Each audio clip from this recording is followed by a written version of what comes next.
Muito bem, meus amados irmãos, nós estamos aqui no Seminário da Sabedoria, sendo esta já a 5ª semana. Eu acredito que o nosso Deus tem reservado, esses dias para que nós possamos, de fato, aprender e praticar coisas que farão diferença na nossa vida. Em nome de Jesus, amém? Nós estamos tomando por base, e eu vou repetir isso até o último dia do seminário, o capítulo 4 de Provérbios, que diz, capítulo 4, verso 7,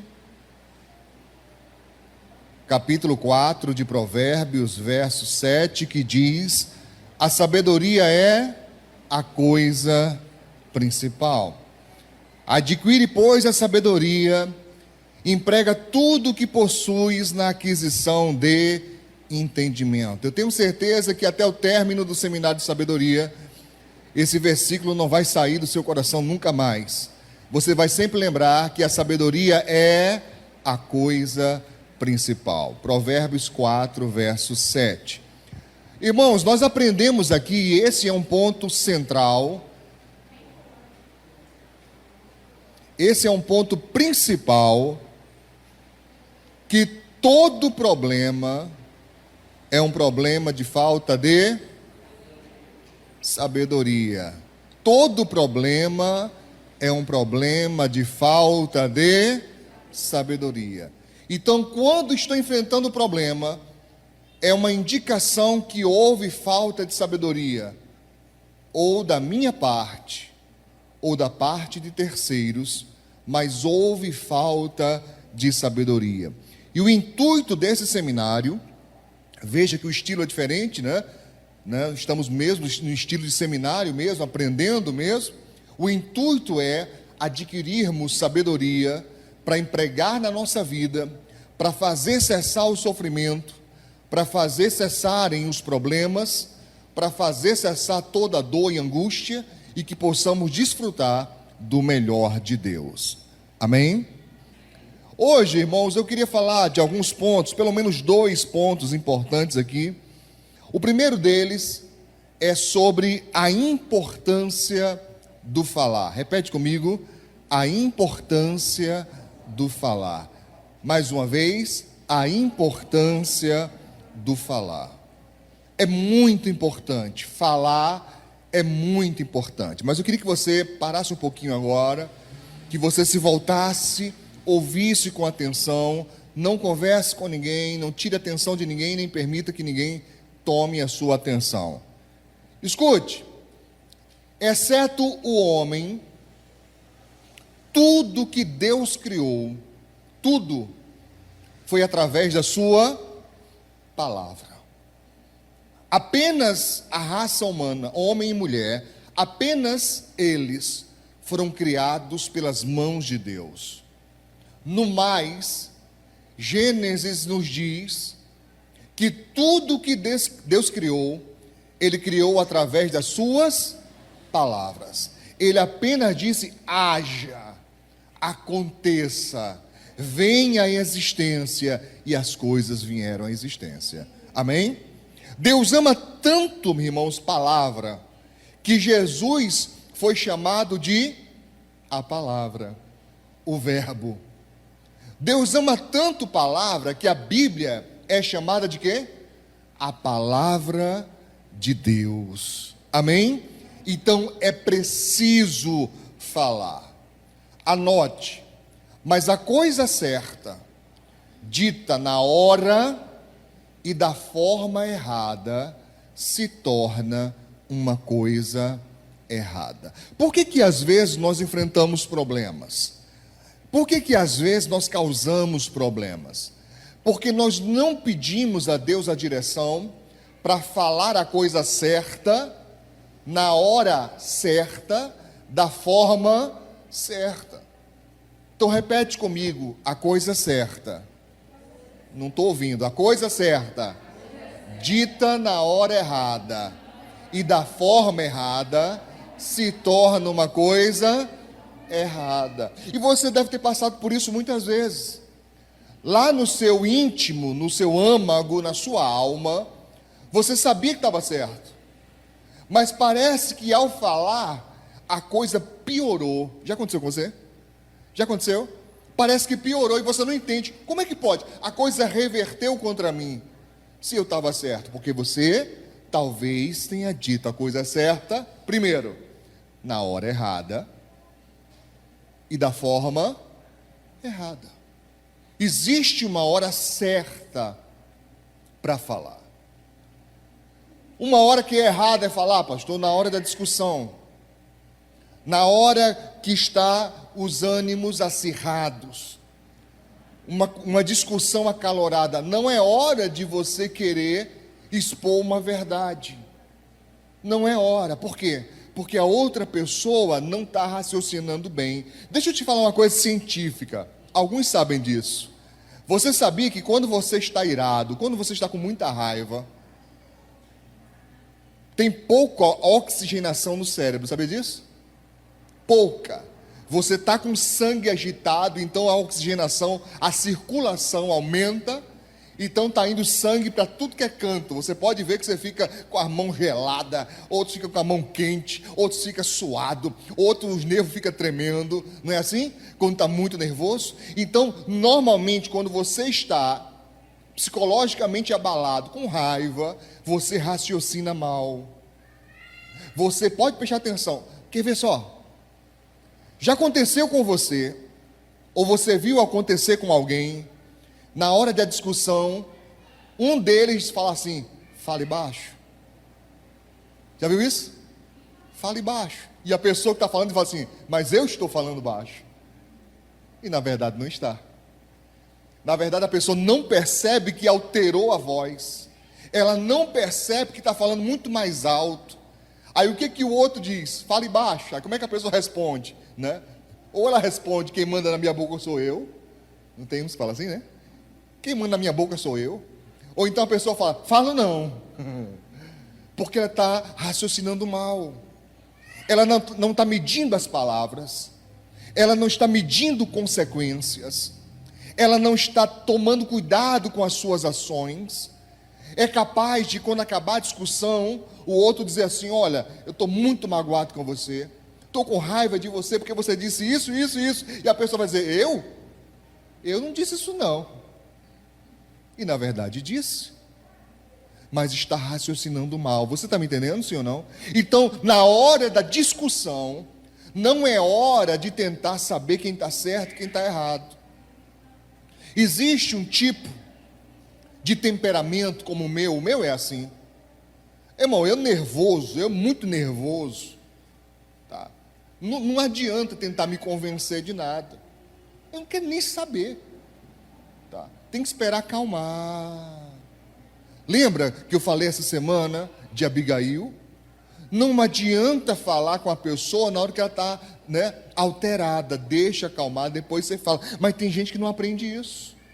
E a pessoa fala assim, pastor, mas eu não causei o problema. Mas pode ter piorado.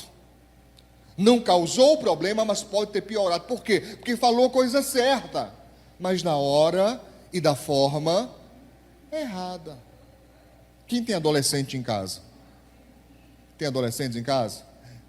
Experimenta tentar convencer adolescente de uma coisa que eles não querem aprender. É trabalho perdido, irmão.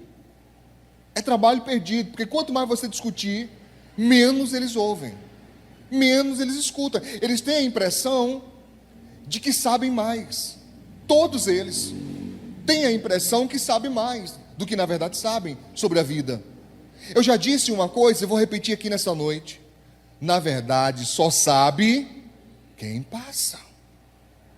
Não tem como você ter uma experiência profunda de algo que você não vivenciou. Você pode até aprender com ela. Lembra que eu já ensinei que o inteligente apanha mais, aprende, mas o sábio aprende só em ver o inteligente apanhar. Entendeu? Então eu consigo aprender, mas eu não posso dizer que eu tenho um domínio sobre aquilo, que eu sei. Não sei. Eu só aprendi que dói, eu só aprendi que é ruim, mas eu não sei a totalidade daquela experiência. Quando eu digo não sabe, lógico, estou me dizendo a totalidade daquela experiência, só sabe quem passa. só sabe quem passa. Você está me entendendo? Sim ou não? Então, guarde isso. Você anotou? É preciso falar, mas falar na hora certa e da forma certa. Nunca de cabeça quente. Nunca, nunca. Não vale a pena. Você não vai conseguir terminar da forma que você queria. Você pode até dizer tudo que tinha vontade, mas o resultado não vai ser aquele que você almejava. Compreende o que eu estou dizendo? Sim ou não? Anote outra coisa aí, irmãos. Tudo que se guarda no coração cresce. É um ensino que eu pratico aqui há muitos anos. Tudo que você guarda no coração cresce. Tudo. Qualquer coisa que você guardar no coração cresce, não fica da mesma forma. Então, por exemplo, se eu olho para alguém, olha aí para a pessoa mais próxima, e eu simpatizo com aquela pessoa, gostei daquela pessoa, gostei do jeito que ela se porta, gostei do jeito que ela fala, gostei do seu timbre e tonalidade de voz, gostei do seu sorriso, gostei dela. Então guardei aquilo no coração, eu gostei da pessoa, guardei aquilo cresce. Eu começo a nutrir um carinho, ou no mínimo, uma admiração por aquela pessoa, mesmo que ela não tenha feito nada de bom para mim, mesmo que ela não tenha me ajudado em coisa alguma, mas eu começo a nutrir uma simpatia por aquela pessoa. Mas o inverso também se dá da mesma forma. Se eu olho para alguém de cara, não gostei do jeito da pessoa, sei lá, me incomodou, o andar, o sorriso, a voz, sei lá, me incomodou, eu guardo aquilo cresce.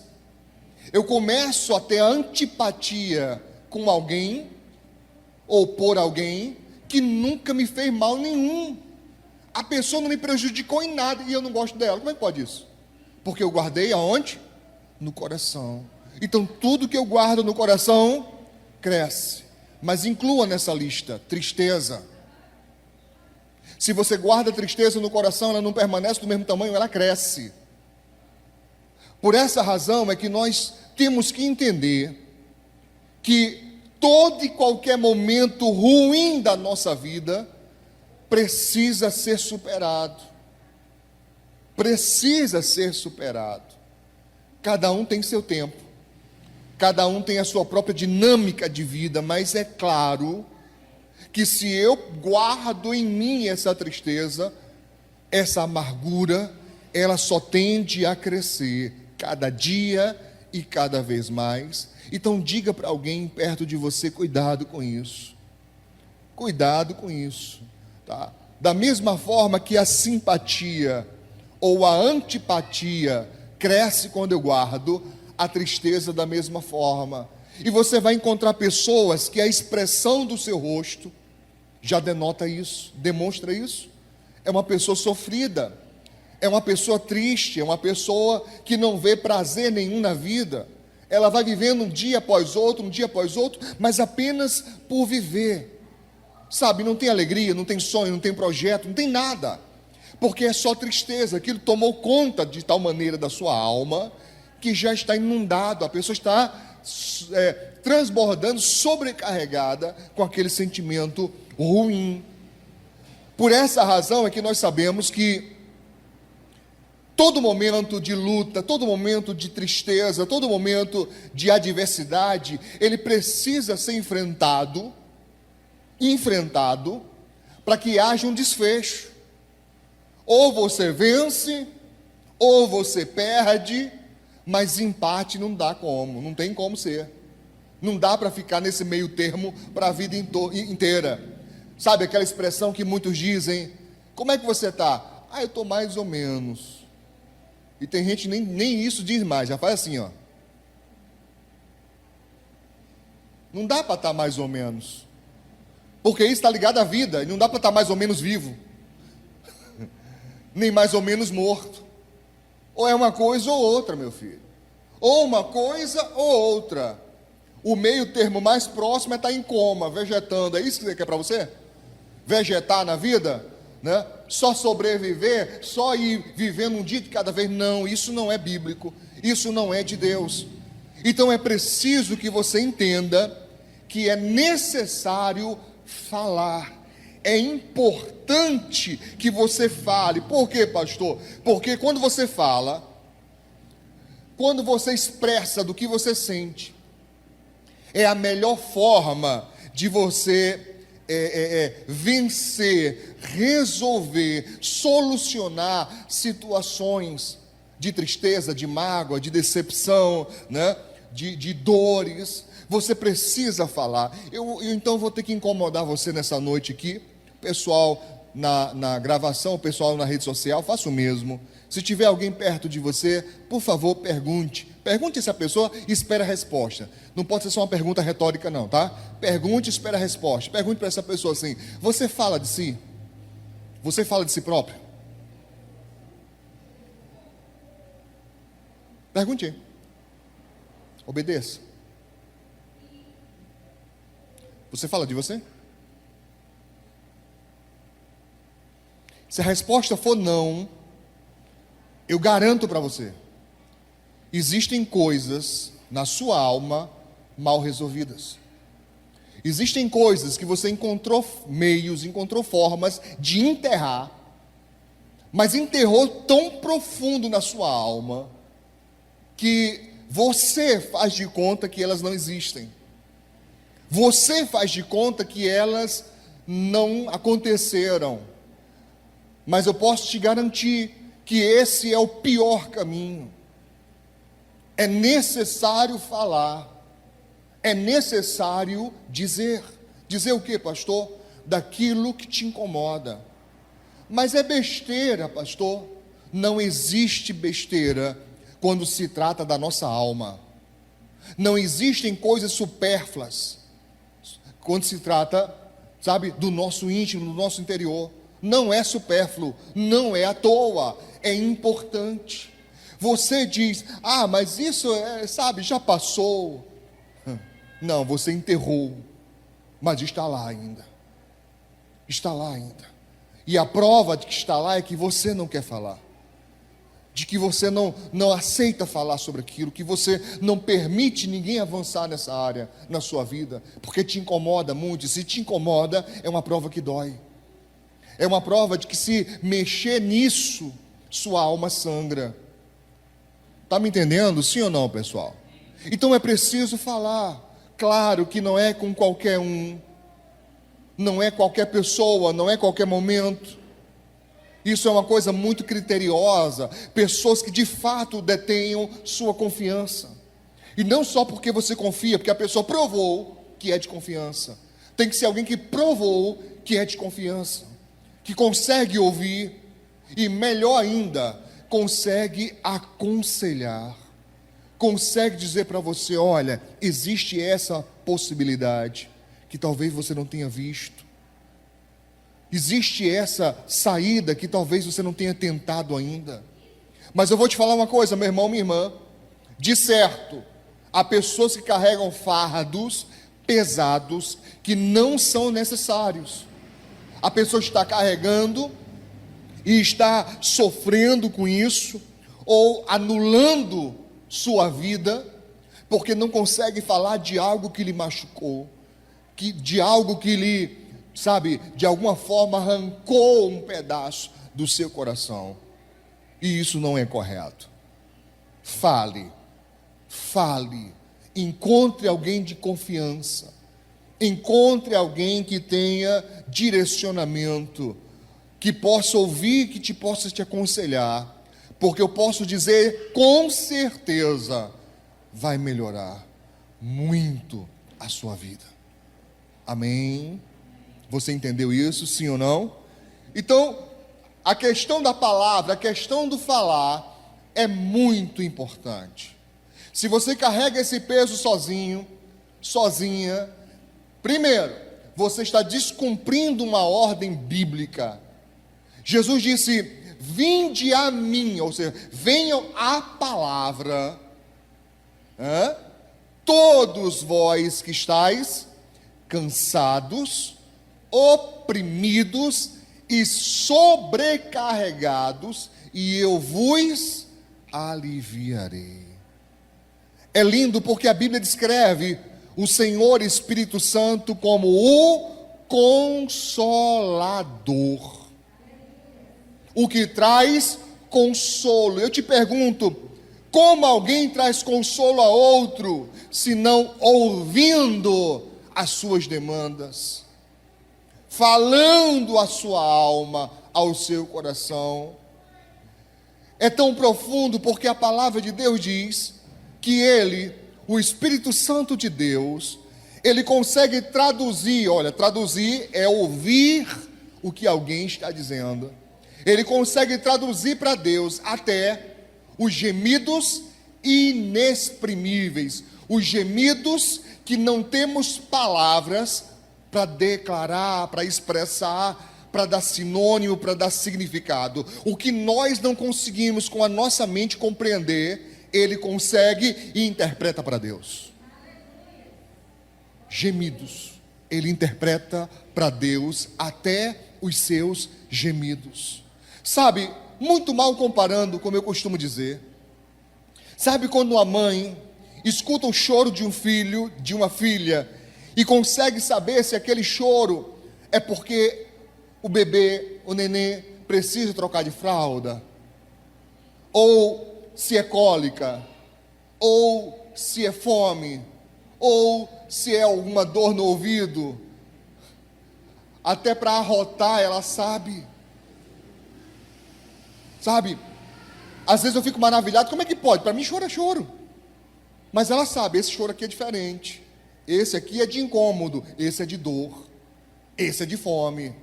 Da mesma forma que você consegue interpretar o choro de um filho, muito mais além do que isso, o Espírito Santo interpreta a sua alma, mas é preciso que você fale.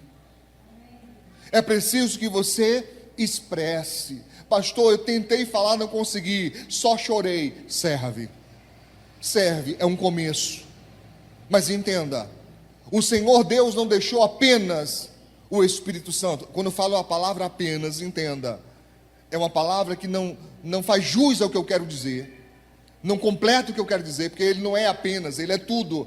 Mas entenda, Ele não deixou apenas no sentido de que nós temos o Espírito Santo como principal, mas temos também uma outra parte, pois a palavra de Deus diz: levai as cargas uns dos outros. Não mandou ninguém levar carga sozinho. Você anda com esse peso, você anda com essa carga por escolha sua, porque de alguma forma você está resistindo compartilhar isso, mas não é um mandamento, não é o que a palavra de Deus diz. Ela diz exatamente o contrário. Não é para ninguém levar carga sozinho, é para levarmos as cargas uns dos outros. Uns dos outros. Quando alguém não pode, quando alguém está debilitado, física, mental, espiritual ou emocionalmente, não importa em que dimensão da sua vida, mas quando alguém está debilitado, a igreja está ali para suporte. A igreja está ali para dizer: conta comigo, vem cá, senta aqui, vamos conversar, abre o coração. Mas sabe, Satanás conseguiu convencer muitos de que, não, eu não vou incomodar ninguém com os meus problemas. Não, as pessoas já têm problemas demais. Você sabia que até comigo dizem isso? Olha para o seu irmão aí. Tenho quase certeza que essa pessoa já disse, já pensou isso. Não vou falar com o pastor, nem deve estar ocupado. Não vou falar com o pastor não, já tem muito problema, né, para resolver, né? Satanás te convenceu. Diz para o teu irmão: está amarrado, não? Está amarrado, para com isso. Diz para essa pessoa: não dá ouvido a ele não dê ouvido a ele, tá? Negativo. Qualquer pastor que não serve para ouvir, não serve para pastorear. Estamos aqui para isso, não é apenas para pregar, não é apenas para falar, também é para ouvir. E penso eu que tenho alguma experiência nisso. Penso eu que tenho alguma habilidade para ouvir. Não tenho todas as respostas, mas sei onde encontrá-las. Eu sei onde encontrá-las aqui, na palavra de Deus. que tem as chaves para qualquer porta fechada, em nome de Jesus. Diga graças a Deus. Você está entendendo? Sim ou não? Agora pergunta ao seu irmão, incomode, eu preciso que você incomode essa pessoa. Pergunta aí, você tem falado de si?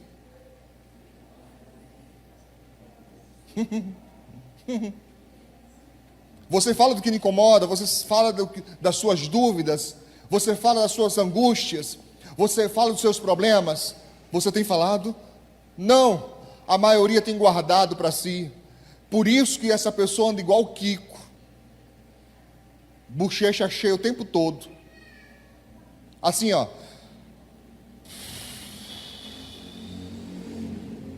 Você pergunta para a pessoa, e aí fulano, ela nem se controla mais. E aí fulano, como é que tá? Tá bem, é? Eu olho para uns aqui, parece uma panela de pressão, irmãos. Panela, sabe, aquele barulhinho assim da panela de pressão. Tem que tirar um pouco dessa pressão, senão explode, meu filho. Tem que tirar um pouco. E às vezes só dá de explodir na hora errada. Já prestou atenção?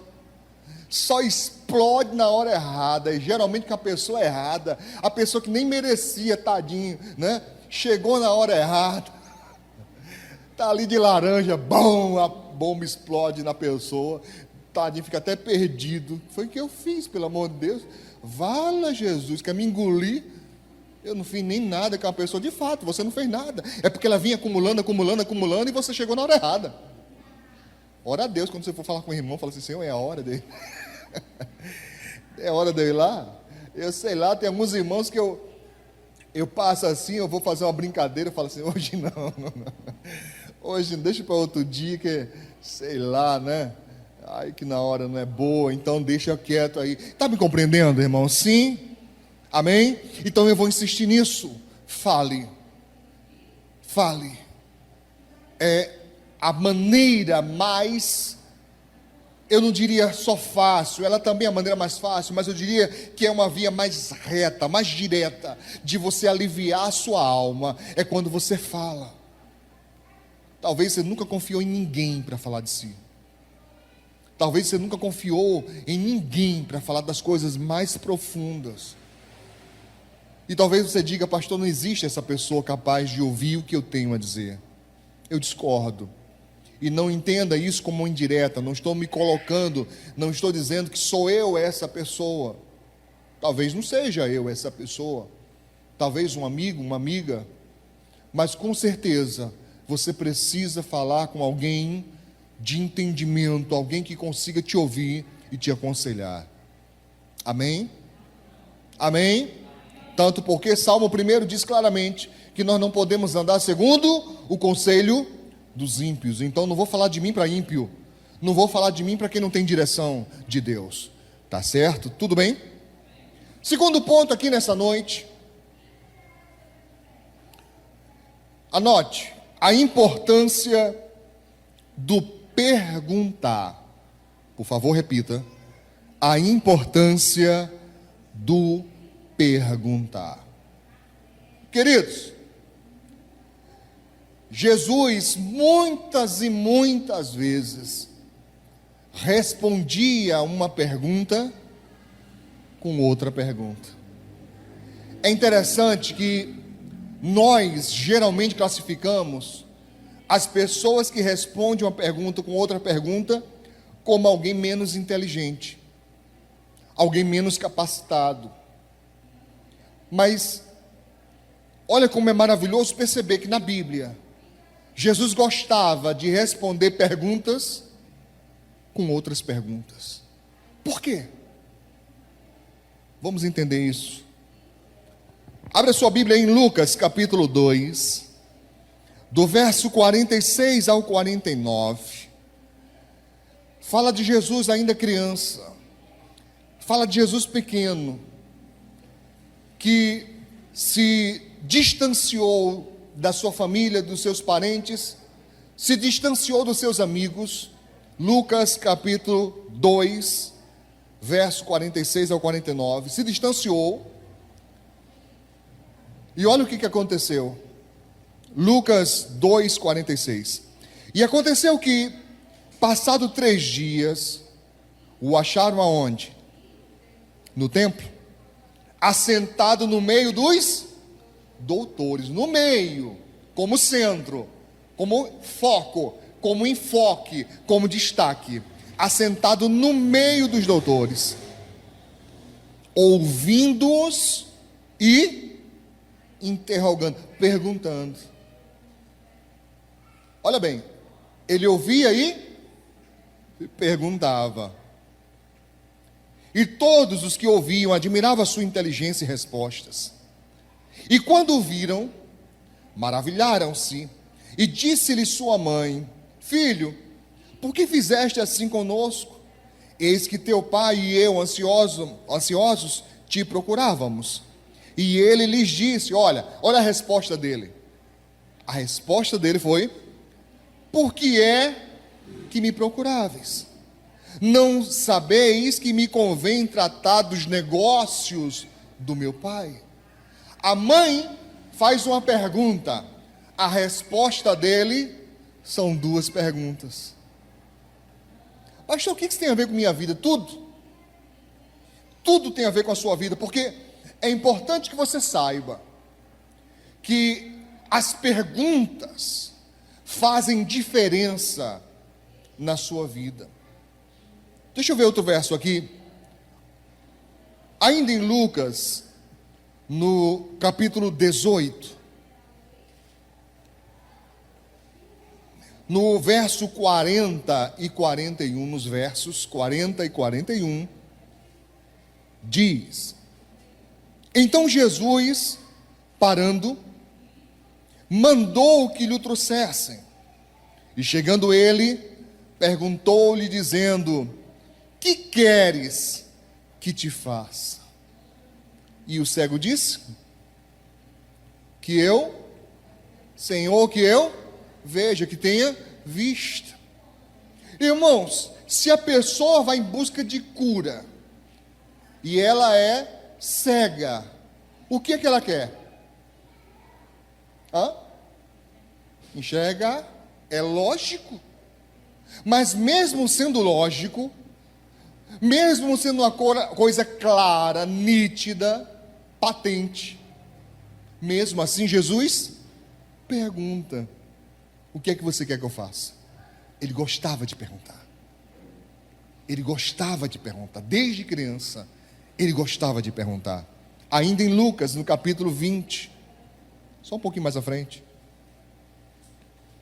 do verso 2 ao 4, Lucas 20, do 2 ao 4, diz: E falaram-lhe dizendo, os doutores da lei, as autoridades de Israel perguntaram, Dize-nos com que autoridade faze estas coisas? Ou quem é que te deu esta autoridade? Qual foi a resposta de Jesus? Respondendo ele, disse-lhes: Também eu vos farei uma pergunta. Dizei-me, pois, o batismo de João era do céu ou dos homens? Ele está respondendo, perguntando. Então, pastor, me diz aí, por que as perguntas são importantes? Anote.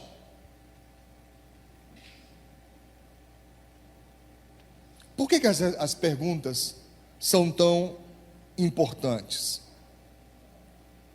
Se você não faz perguntas, outros controlam o que você sabe, o que você aprende. Outros controlam o seu conhecimento. Vou repetir. Se você não faz perguntas, outros controlam o seu conhecimento. Por exemplo, eu tenho aqui aos sábados o curso preparatório para obreiros, CPPO.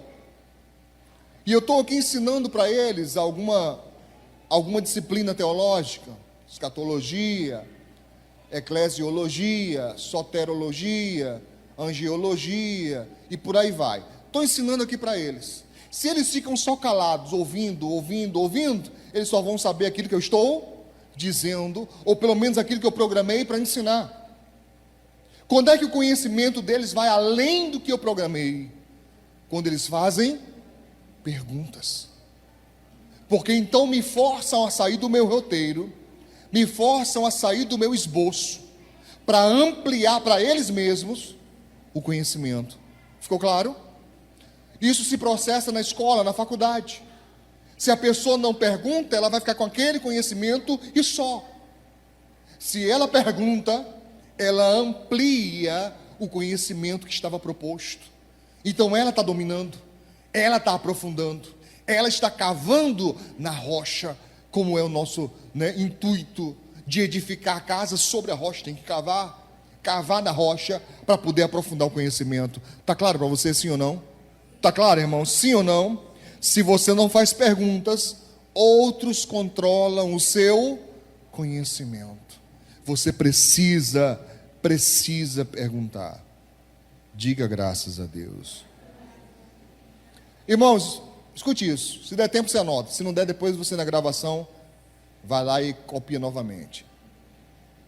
Enquanto eu estou falando da ciência, estou falando do conhecimento produzido pelo homem, em todas as disciplinas, todas elas, ciências humanas, ciências exatas, ciências da natureza, sejam quais forem, o conhecimento humano se processa da seguinte maneira: enquanto as respostas, elas tendem a encerrar um processo.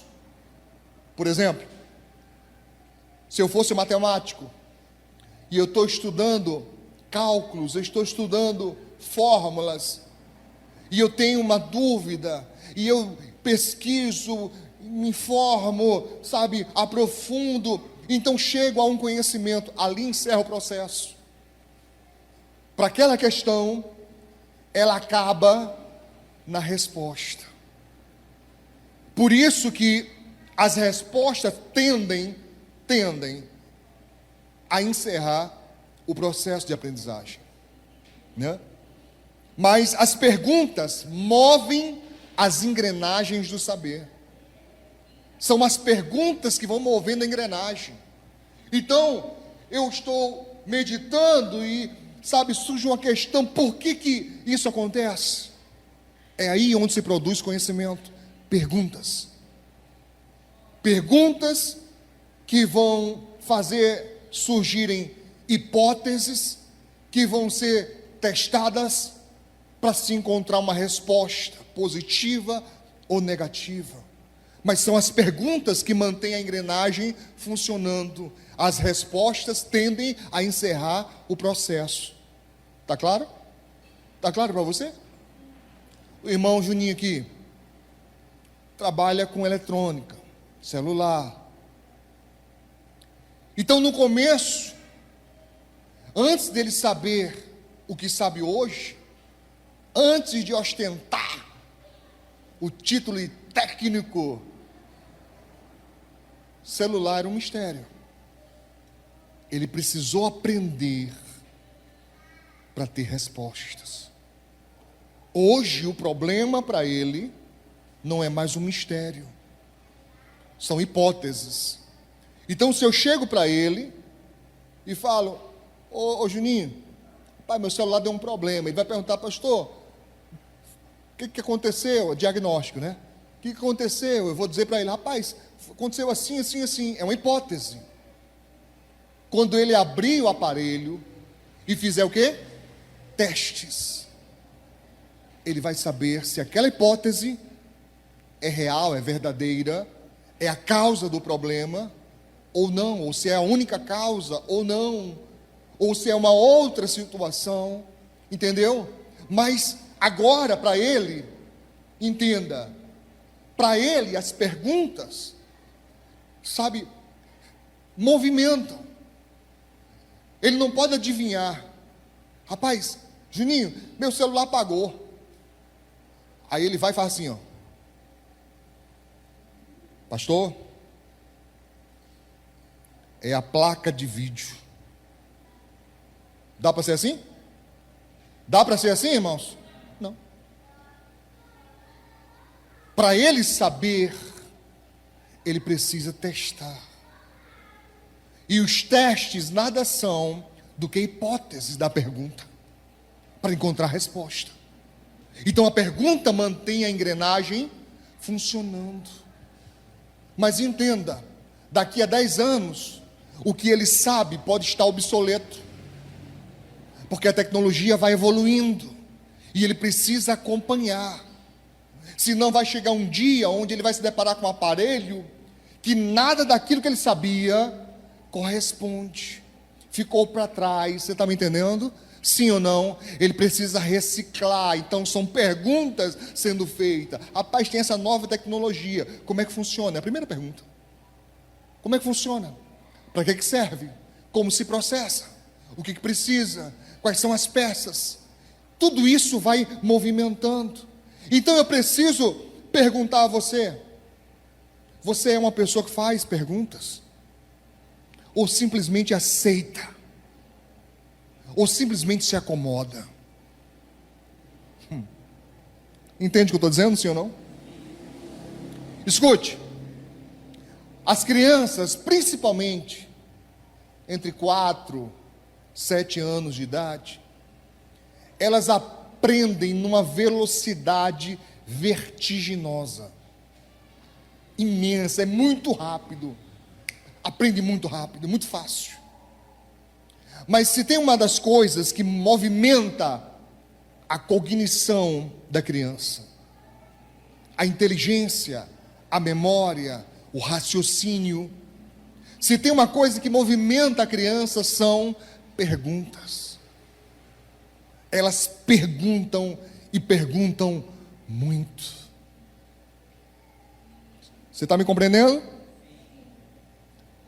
Mas somos nós que alijamos, que tolhemos, que impedimos o crescimento intelectual das crianças, porque elas nos cansam, elas nos esgotam, eu estou falando do cansaço físico, estou falando do cansaço mental. Chega um ponto que você não sabe mais, e para não passar vergonha, quase todos nós ditamos aquela velha frase: mãe, pai, vô, vó, tio, tia, porque isso, aquilo, e a gente finda a conversa dizendo: porque sim. É ou não é? Porque isso assim, você não sabe responder, você fala porque sim. E já dizem a turma que é especialista em criança, em aprendizado, em ensino e aprendizagem, porque sim não é resposta. Porque sim é um cala-boca disfarçado. E Jesus disse que nós temos que ser como criança. O que você acha? Amém? Faça perguntas. Faça perguntas, querido. Você desde criança parou de perguntar? Você tinha curiosidade, você queria saber como as coisas funcionavam? E só aquelas pessoas que conseguem continuar com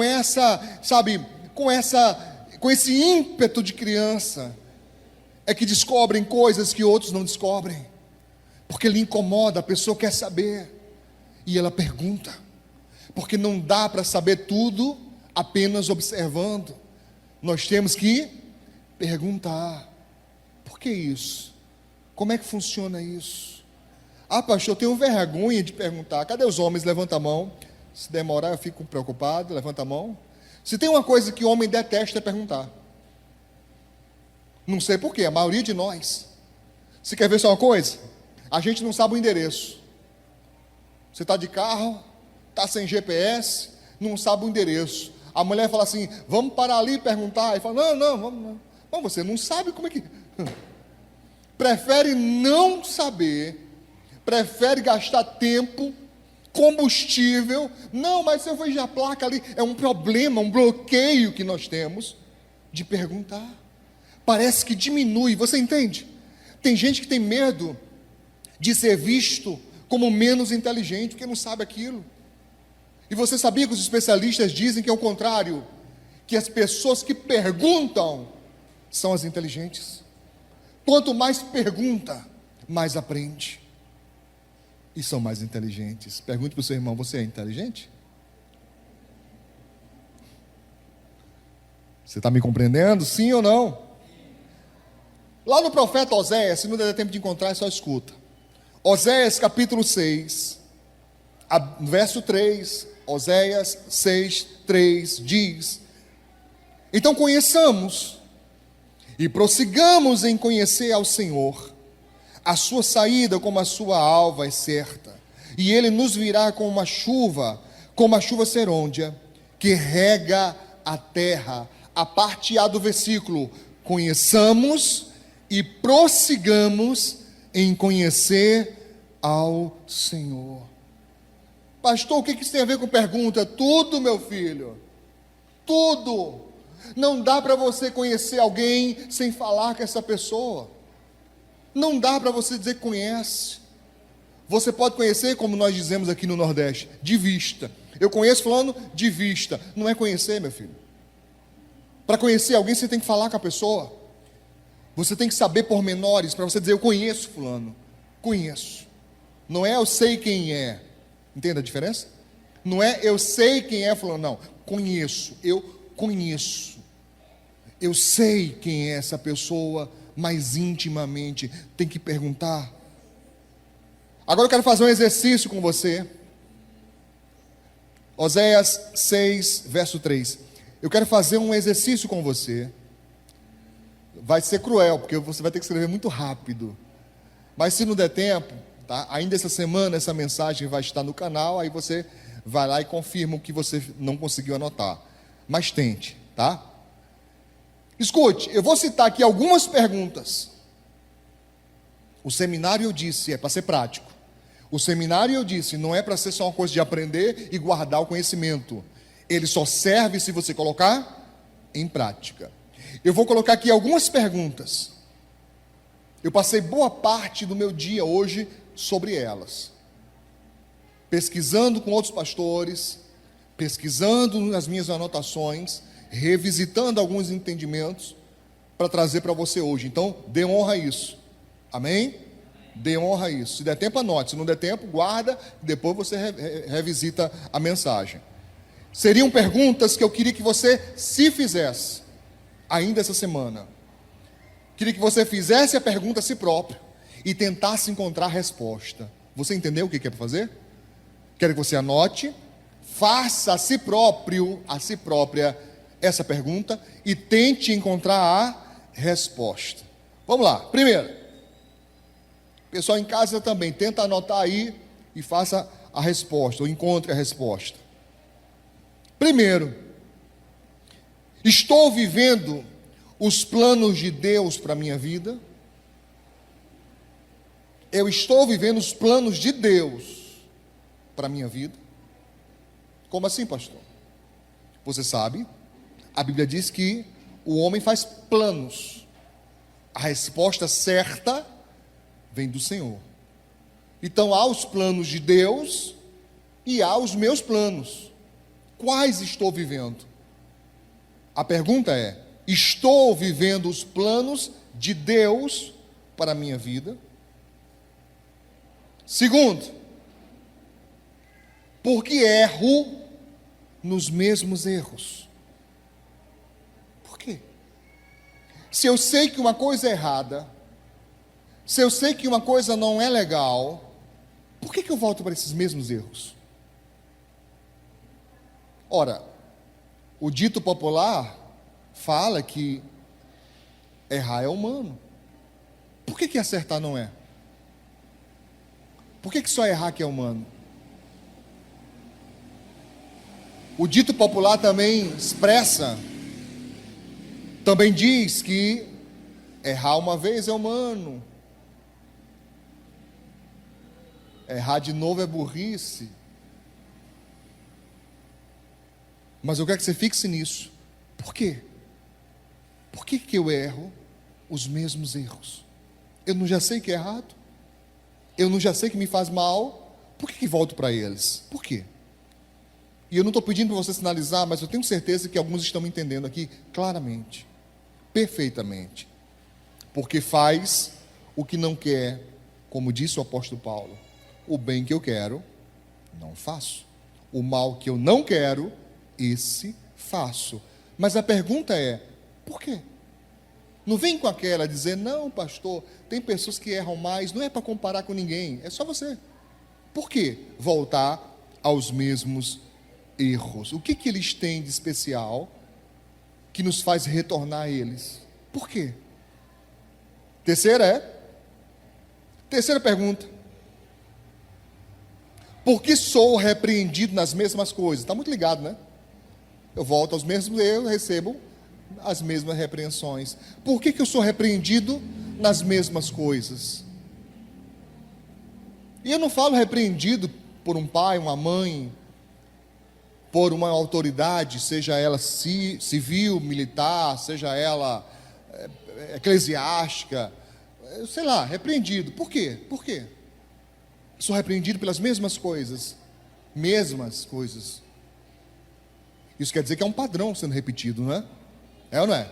Mesmos erros, mesmas repreensões. Você está me entendendo? Quarta. Quais são os meus maiores defeitos? Engraçado que tem gente, quando se depara com isso numa entrevista de emprego, fica todo perdido, né? Quais são os meus maiores erros? Se alguém te perguntasse, Flávio, rapidinho, fala aí, quais são os seus maiores erros? E eu nem coloquei piores, eu só coloquei maiores.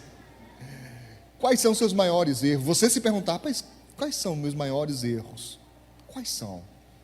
Tá? Você já se perguntou sobre isso? Você mesmo parou para anotar e dizer, quais são os meus maiores erros? Vamos fazer isso agora. Ligadinho com essa.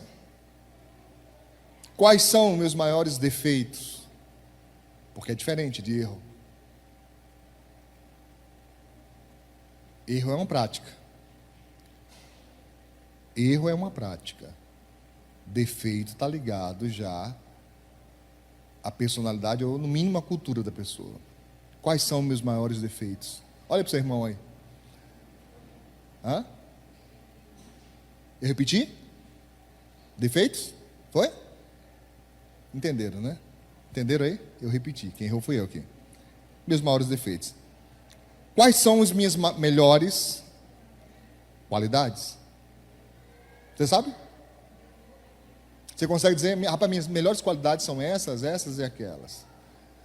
Tem gente que trava na hora dessa. Quando alguém pergunta, quais são suas qualidades, a pessoa, não sei. Pois é. Você tem que saber. Você tem que saber. É importante que você saiba quais são suas qualidades. Porque ninguém é só defeito. Diga isso. Ninguém é só defeito. Ninguém é só defeito. Não é possível. Tá? Eu repeti aqui defeitos, não foi? Eu falei 2 vezes defeitos. Perdão. Então, quais são os meus maiores defeitos e quais são minhas melhores qualidades? Anotaram? Outra pergunta. É qual agora? A sexta. Quem são as pessoas mais importantes da minha vida e por quê? Quem são as pessoas mais importantes da tua vida? E por que são tão importantes para você? Por que são importantes? Quem são e por que são importantes? Tudo bem? Sétima. Quem são as pessoas que mais ajudaram a minha vida a mudar para melhor? Isso aqui não vai dar tempo de escrever. Quem são as pessoas, né, que mais ajudaram a minha vida a mudar para melhor? Você lembra delas ainda? A mudar para melhor. Sua vida estava num patamar e essas pessoas ajudaram sua vida a mudar para melhor. Não sei com quê. Com ação, com ensino, com ajuda, com oportunidade, com confronto, impediu você de fazer uma besteira grande, né? Sei lá com o quê. Mas quem são essas pessoas? Você consegue lembrar quem são? As mais importantes, as que ajudaram você? A oitava agora? É isso? O que eu fiz ou faço por elas como reconhecimento e gratidão? As pessoas que ajudaram a sua vida a mudar para melhor, O que é que você faz ou fez como gratidão? Você sabia, irmãos, que a gente passa por cima disso constantemente? Constantemente esquecemos das pessoas que fizeram diferença na nossa vida. E tem gente que inverte valores porque investe tempo, investe emoções, investe recursos financeiros em quem não merece e não reconhece com ação de gratidão a quem mudou sua vida. Pastor, o que isso faz diferença? Quando eu pergunto, eu encontro a resposta. Quando eu encontro a resposta, eu consigo finalizar um processo. Você está entendendo, sim ou não? Sim ou não? Sabe lá se a sua vida não está emperrada porque você é uma pessoa ingrata, porque você acha que tudo que aconteceu na sua vida é porque você arrebenta mesmo, porque você é você mesmo. Olha para o seu irmão aí, fala assim: diz, Roberto.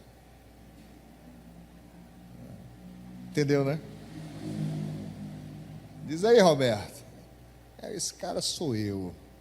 Rapaz, sou eu, depois de mim ainda sou eu mesmo. Sou eu. Sabe, aquelas pessoas que dizem: eu cheguei até aqui, não devo nada a ninguém. Pense numa coisa errada. Impossível você não dever nada a ninguém. É impossível ninguém ter te ajudado. Tem que ser muito ruim. Tem que ter espírito de porco. Tem que ser uma alma cebosa para ninguém ajudar, irmão. Ninguém nunca te ajudou, ninguém, com um conselho, com uma oportunidade, ninguém, foi sempre você é responsável por tudo, isso não existe. Mas onde fica a nossa gratidão? Eu sou muito grato, já viu isso? Pastor, sou muito grato, fulano, cicrano e cicrano. Gratidão de palavra não serve quase nada. Serve, mas quase nada. Bem pouquinho. Queria que você repetisse isso. Gratidão só de palavra não serve quase nada. Tem que ter atitude de gratidão. Atitude. Não diga que você não pode fazer nada. Você pode sim. Você pode. Você pode sim fazer alguma coisa para ser grato a alguém que mudou sua vida. Tudo bem, irmãos? E para as mentes contaminadas que acham que eu estou falando de mim, tira o cavalinho da chuva, viu? Eu não tenho essa prepotência não, de achar que eu sou responsável por mudar a vida de todo mundo. Eu não. Eu mesmo não. Espero estar contribuindo com alguma coisa, mas tenho certeza que muitas outras pessoas são muito importantes na sua vida, talvez bem mais do que eu fui, do que eu sou.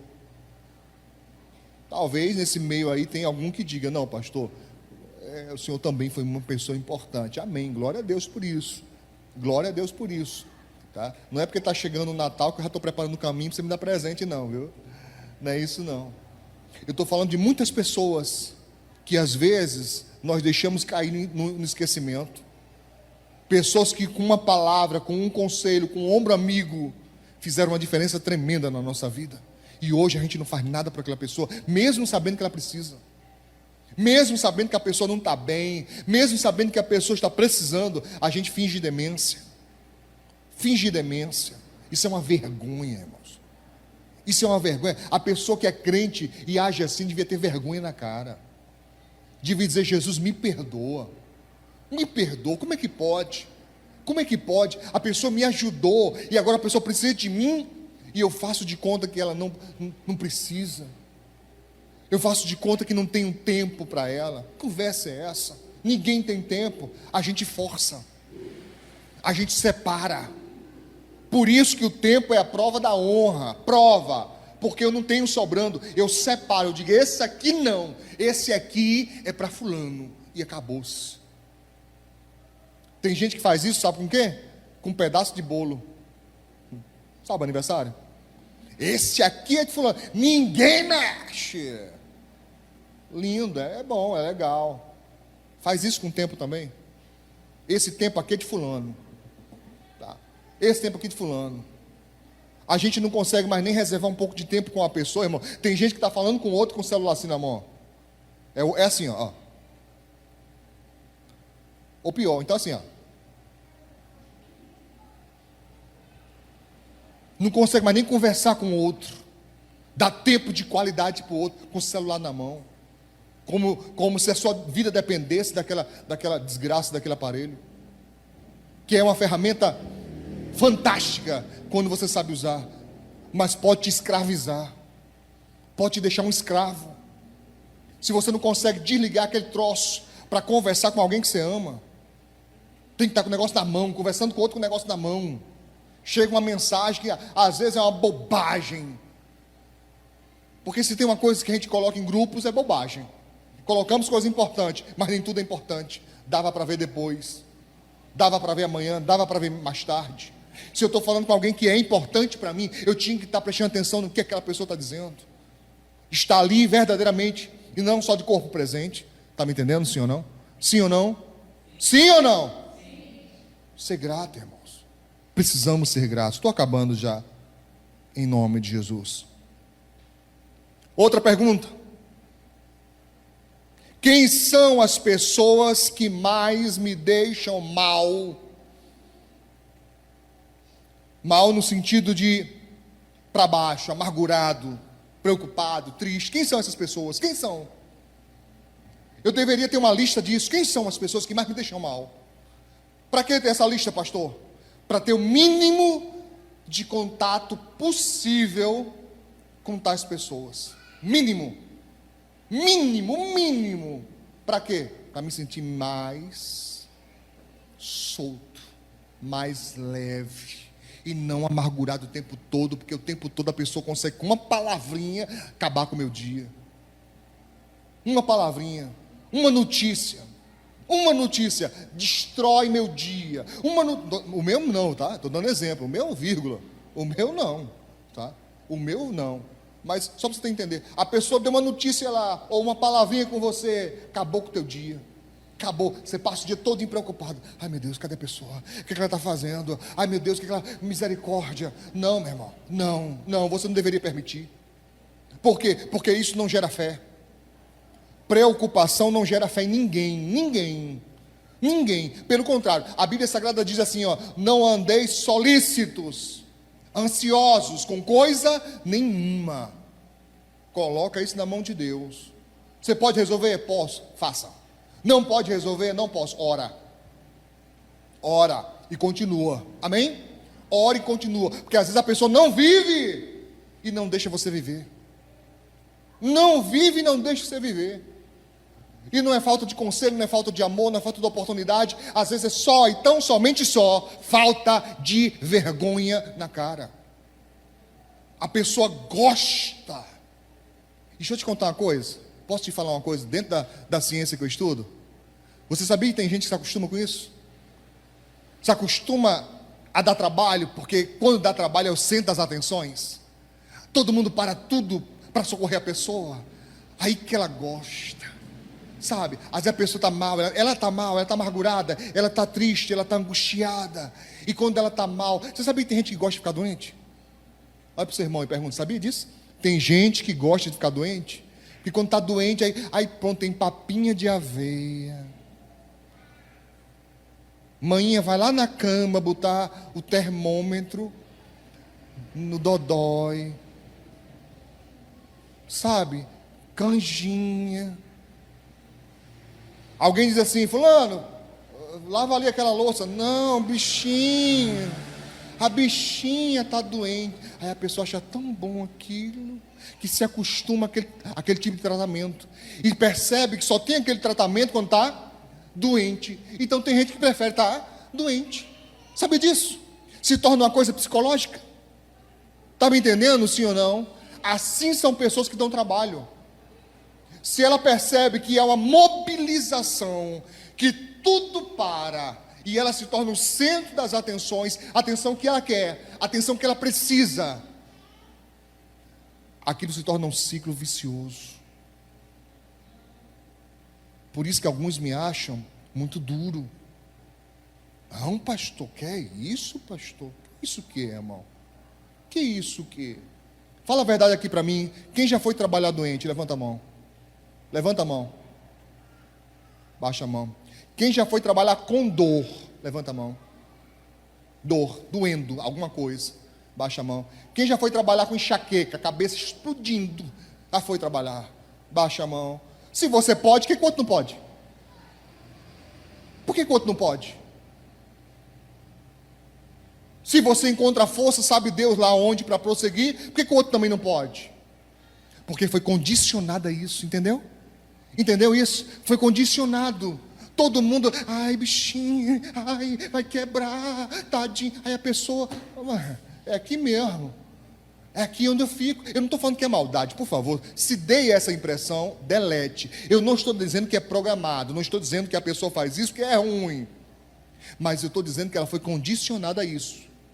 Talvez de maneira, sabe, subconsciente ou inconsciente, ela não perceba que se tornou assim, mas é, dependente, sabe, da atenção dos outros, do cuidado dos outros, para suprir uma falta que tem em si, que às vezes tem nada a ver com aquilo, nada a ver com família, nada a ver com parente, nada a ver com ninguém, é pessoal, é uma coisa íntima da pessoa, mas preenche, o cuidado preenche. É muito bom ser cuidado. Sim ou não? Sim ou não? Não é bom ser cuidado? Não é bom quando alguém nos protege, quando alguém, sabe, está ali cuidando da gente? Eu sei que há algumas pessoas que se incomodam, mas é a minoria. A maioria se sente bem ao ser cuidado. A maioria se sente bem quando há uma proteção, quando você diz assim, poxa, posso confiar em fulano, fulano cuida de mim. Se eu precisar é na hora. A pessoa não vai contar distância, ela vai me ajudar. É bom isso, irmãos. É muito bom isso. Então, é uma coisa que as pessoas, elas às vezes vivenciam. Você me entendeu? Sim ou não? Então, faça essa lista. Quem são as pessoas que te deixam mal? Porque talvez você, sem saber, está contribuindo para que ela nunca fique bem. Nunca fica bem. Porque, escute, não sou eu que diz, irmão, pelo amor de Deus, não sou eu que digo. Mas a Bíblia Sagrada diz que o homem iracundo, quer dizer, de grande ira, que não tem direcionamento, que não tem equilíbrio, o homem de grande ira, diz a Bíblia, deve sofrer o dano. Deve sofrer o dano. A Bíblia diz, porque se tu livrares, voltarás a fazer. Olha isso, quem diz a Bíblia. Ou seja, tem hora que você tem que deixar a vida ensinar. Entendeu? Tem horas que você tem que deixar a pessoa colher um pouquinho do que ela está plantando, para que ela entenda que não é bem assim a coisa, que tem limite. Porque tem gente que está vivendo, irmãos, para tirar a paz de outros. Você acredita nisso? Eu não estou dizendo que a pessoa planeja, por favor, me entenda, pelo amor de Deus. Pelo amor de Deus. Não estou dizendo que a pessoa é ruim, sócio de Satanás. Mas eu estou dizendo que tem gente que está vivendo para tirar a paz de outros. Vamos correr aqui para dar tempo. Próxima pergunta: quem são as pessoas que te fazem perder tempo? Isso é muito importante. No outro seminário eu disse: toda pessoa que faz você perder tempo não é sábio. E se ela não é sábia, ela não está na sua vida para acrescentar, está para tirar. Quem é que faz você perder tempo? Perder tempo. Porque entenda a diferença entre perder tempo e investir tempo. Se eu estou conversando com alguém que tem problema, e a pessoa escuta, e ela está desejosa de mudar, ela precisa de auxílio e quer ser ajudada, então o tempo que eu passo com ela, mesmo extenso, não é perdido, é investido. Mas quando eu estou com alguém que não quer mudar, e ainda assim me aluga, e ainda assim fica naquela, sabe, aquela coisa morosa ali, só cozinhando galo, como se diz na gíria popular, ela está me fazendo perder tempo. Quem são as pessoas que chegam na sua vida só para fazer você perder tempo? Nunca mudam, nunca progridem, nunca há transformação. só faz você perder o seu precioso tempo, que deveria ser investido em você ou em outras pessoas que você ama, e você está deixando de estar com aquelas pessoas, dar atenção àquelas pessoas que mereciam sua atenção, para ficar dando atenção a quem não merece. Quem são? Identifique essas pessoas. Próximo. Quem são os seus conselheiros? Quem te aconselha? A quem você ouve? Ninguém pode passar nessa vida sem conselhos, irmãos. A Bíblia Sagrada nos diz que na multidão de conselhos há sabedoria, mas não qualquer conselho, não qualquer conselheiro. Às vezes a pessoa deixa de ouvir o bom conselho para ouvir o mau conselho. Os dois existem. Quem são os seus conselheiros? Penúltima. Quem são as pessoas que mais te suportam? Atenção a essa, viu? Quem são as pessoas que mais te suportam? Pergunta para o teu irmão aí, você é fácil? Você é uma pessoa de fácil trato, né? É fácil conviver com você? Ou para conviver com você a pessoa tem que pagar um preço? Porque tudo não é fácil. Então faça uma lista, quem são as pessoas que mais te suportam? Que você merecia levar uma lapada, uma chibatada. No sentido figurado, viu, queridos? Palavra, eu estou dizendo repreensão. E a pessoa suporta aquele momento para não te perder. Suporta aquele momento para que não haja um desastre maior. Suportam aquele momento porque sabem que você precisa de alguém perto. E às vezes restaram muito poucos. Quem são as pessoas que mais te suportam? Suportam.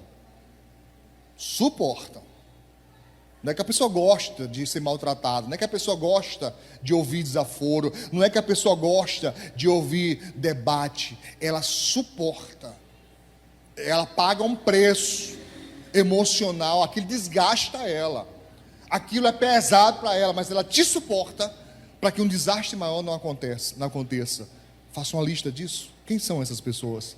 Às vezes são poucas, mas essas poucas você deveria tratar, irmãos, como as campeãs da sua vida. Campeãs. Porque outros já te deixaram, outros não suportariam um terço. Sabe aquele ditado que diz: quem não te conhece, que te compre. Porque na rua você é só sorriso, é simpático, simpática. Você é uma pessoa tão delicada, maravilhosa. Mas vai conhecer de perto, vai. Vai ver quem é a pessoa de perto, vai. E tem gente, meu irmão, que está suspirando, quase arquejando, quase não aguenta mais, e você não reconhece isso. Preste bem atenção. Penúltima. Quem investe do próprio tempo para te ensinar, para te informar, para combater seus erros, para corrigir você? Essas pessoas deveriam ser das principais da sua vida, de honra, de você respeitá-las, porque o ato delas combaterem, o ato delas ensinarem, o ato delas investir tempo na sua vida, quer dizer que para elas, você é importante, senão não fariam isso, e às vezes você nem reconhece isso, a importância que você tem para elas, você não enxerga isso, porque é mais fácil enxergar o erro do outro, é mais fácil enxergar a falha do outro, do que as coisas boas. E última, quem são as pessoas em quem eu confio? Quem são as pessoas em quem eu confio e sigo? Porque isso fará total diferença na sua vida. As pessoas que você confia e segue. E é interessante que essa palavra seguir é tão fácil de aplicar nas redes sociais, né? As pessoas que você segue, quem são? Elas podem revelar muito sobre sua vida, muito sobre você. Não tudo, mas muito. Amém? Você entendeu? Sim ou não? Volte, eu sei que não deu tempo para anotar tudo, mas volte nessa mensagem, anote essas perguntas. Eu estou te pedindo para ser benéfico para a sua vida esse seminário. Faça a si próprio, sozinho, sozinha, essas perguntas. Encontre as respostas, porque essas respostas vão revelar coisas para você que talvez você não estava enxergando sobre você mesmo. Você compreendeu? Sim ou não? Se você fizer isso, se você me atender, você vai encontrar respostas sobre você mesmo que você não estava vendo, não estava enxergando. Vamos aplaudir o Senhor Jesus.